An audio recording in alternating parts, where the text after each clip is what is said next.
Hello, I am Brittany Lewis, a PhD candidate at the Asset Lab at the University of Rhode Island. Today I will be talking about our paper, I Caught a Person Casing My House and Scared Him Off, the use of security-focused smart home devices by people with disabilities.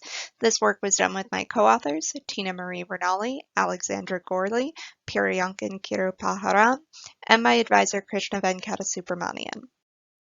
Recent years have seen a proliferation of security-focused smart home devices, also known as SSHDs, such as smart locks and cameras.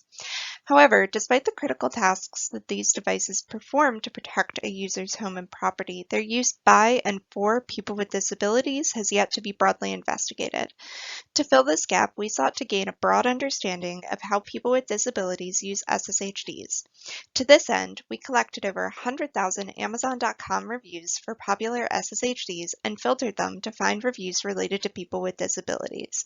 We then conducted a broad analysis of the filtered reviews. Our work focuses on SSHDs. SSHDs are smart home devices that are designed to protect the home and property of their user.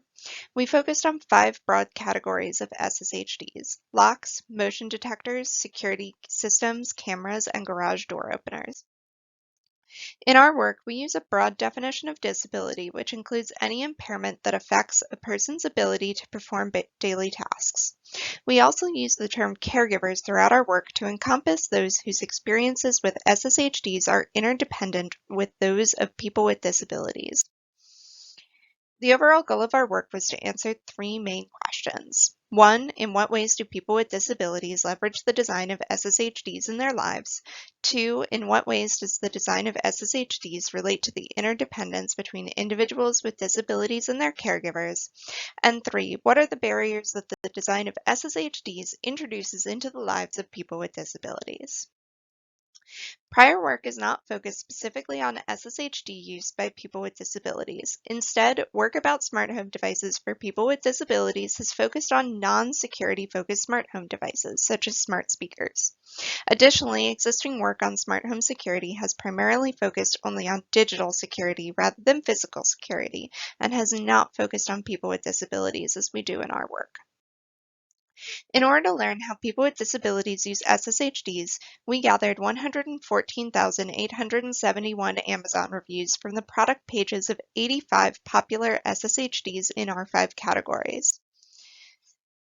We then filtered our reviews using a set of disability-specific keywords to identify reviews relevant to us. This filtering resulted in 300 reviews written by or about people with disabilities. Our first research question was, in what ways do people with disabilities leverage the design of SSHDs in their lives? We found that people with disabilities leveraged SSHDs to better control their home security and automate non-security related tasks. For example, we found that people with disabilities were able to use SSHDs to make home security more accessible. Sometimes people with disabilities were even able to accomplish home security tasks independently that were impossible prior to the installation of the SSHD. One disabled user of a smart lock commented, "It's the first time I can lock the door without help when leaving since my accident." Additionally, SSHDs helped people with disabilities to feel that they had more agency over their home.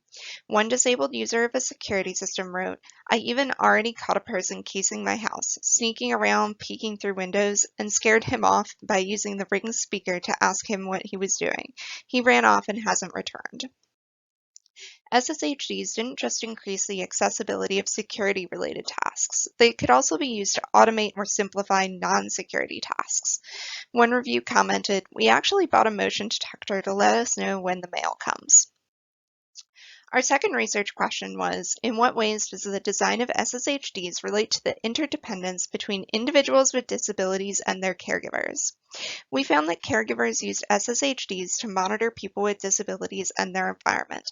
This was done ostensibly to protect the safety of the person with disabilities, but was often undertaken without proper consent. While caregivers often use SSHDs to monitor people with disabilities to protect their safety, some caregivers themselves had disabilities. Caregivers both with and without disabilities engaged in safety monitoring. One review states, "My husband has Alzheimer's and my son set a camera up in the bedroom and another that covers the dining room kitchen.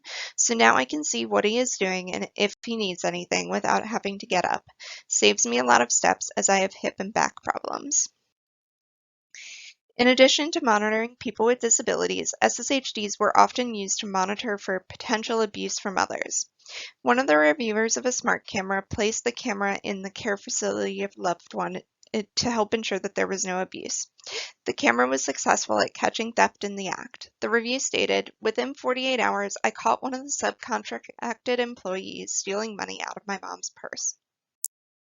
SSHDs were also often used by caregivers in order to proactively monitor to prevent someone with disabilities from getting into an unsafe situation.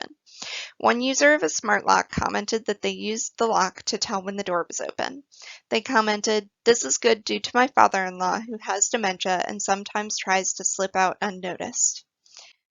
However, despite the possible benefits of these devices, they were often employed without the consent from the person being monitored.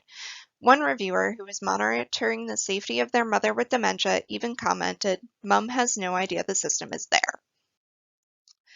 Our last research question was, what are the barriers that the design of SSHDs introduces in the lives of people with disabilities? We found that people with disabilities encountered barriers throughout the entire life cycle of use of SSHDs. Before the SSHDs could even be used, they had to be paid for and installed. Both of these aspects caused frequent barriers for people with disabilities. One review commented on the high expense of maintaining their security system. "Worked great until the trial cloud time period was up. For the price, cloud services should be free. I am handicapped and live on a fixed income. Don't need another expense." Once the devices were installed, they may not have accessible hardware. Multiple reviews written by or about people with hearing impairments commented on the sounds coming from the devices not being loud enough. One review of a security system stated, "The only thing I wish was better is the volume on the base station. I suffer from hearing loss and it was hard for me to hear what it is saying." In addition to hardware issues, SSHD software could also create barriers. One user of a smart camera with a visual impairment remarked, "Their iOS app needs a lot of accessibility work as it is currently not fully usable by those who rely on VoiceOver, Apple's screen reader for the visually impaired." Additionally, people with disabilities often misunderstood the capabilities of SSHDs. This could lead to them abandoning helpful features or not using the device overall. For example, one review of a smart lock stated, "The only thing I worry about is the auto unlock with Bluetooth proximity. Others have pointed out that this is a security concern, since it will unlock your door as you approach it from the inside to see if the person who rang the bell is a mass murderer." However, the user has not been properly informed of how the smart lock operates. The smart lock used by this user will only unlock if the user is outside the door, not when they are inside. Lastly, even getting help with SSHDs was often inaccessible as customer service systems were often not designed with people with disabilities in mind. One reviewer of a camera commented, "Customer service wasn't helpful via email. They really wanted to talk on the phone, which isn't the best way for the hearing impaired to communicate. Me." From our results, we found 5 opportunities for future research in SSHD design. These areas were exploring unintended consequences of controlling physical access for people with disabilities, improving projection of presence using SSHDs, empowering people with disabilities to have agency over their own safety monitoring, designing SSHDs to monitor potential abuse, and exploring SSHD use further by people who are underrepresented in Amazon reviews. For more details on these future research opportunities, please read our paper. Overall, in this paper, we found that people with disabilities were able to use SSHDs independently to protect their homes. SSHDs were also used to help monitor the safety of people with disabilities, albeit often problematically and without explicit consent. Lastly, we found that SSHDs had drawbacks that created barriers of use on people with disabilities. We also proposed 5 areas of future research in SSHDs design. Thank you for listening. If you want to get in touch with me, you can email me at bflewis@uri.edu.